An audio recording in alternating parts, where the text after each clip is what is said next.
Glad you're here. My name is Faith Hillis. I'm the professor of Russian history here at the university and the director of the Center for East European, Russian, and Eurasian Studies, also known as CERES. This event, it was the collaboration of many entities, and in addition to those just mentioned, I want to add a few more sponsors who've made this possible. Thank you so much to the Mali Center for Institutional and Legal Integrity, and also lead support from Chicago's Forum Zell Speaker and Event Series, which comes from the Zell Family Foundation. This evening, we are extremely honored and gratified to have Lyubov Sobol with us, asking how and if we can influence the future of Russia. Sobol is one of the most prominent Russian public figures advocating for the democratization of Russia and opposing Putin's policies. In 2019, she was included on the BBC's list of the 100 most inspiring and influential women around the world.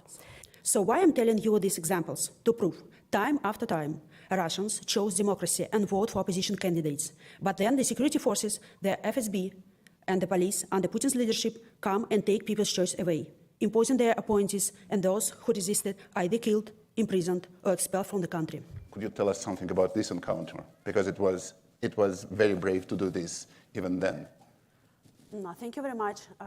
Prigozhin, he tried to kill my husband, ex-husband, near our house in Moscow, but he survived.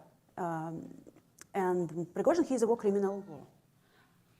But I think that majority of Russian people, they just thinking about their ordinary lives, just to how to prepare their children for school, how not to lose their jobs, how just to earn a little bit more money, and just this stuff. Not just to occupy. We should occupy new territory. I mean, are we Russians worse than other empires? British were imperial until they were not, until they stopped.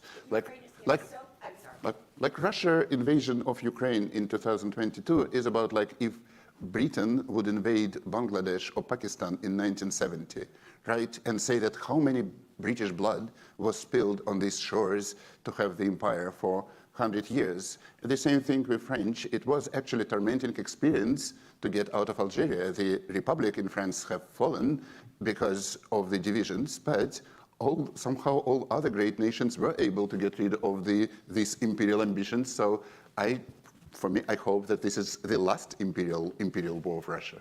I hope it is too, but just based on history, there wasn't just one attempt to occupy its neighbors. There have been many. And I'm very grateful for your support. I'm very grateful for the things that you've been doing, for being here and for having this wonderful discussion.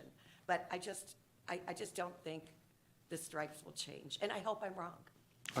It's okay. You don't believe in a democratic future of Russia. I believe that's okay. Yes, and I hope you get that. I really do, but I'm just pointing out that. So the task for you is clear. Just prove that this is wrong. Build a new Russia, and we'll prove that this is wrong. And in 50 years, we'll get back to you. All right, that's going to have to be the last word for this evening. Thank you so much to Ms. Sobol and to Konstantin Sonin. And to all of you for asking such thought-provoking questions. Thank you and good evening.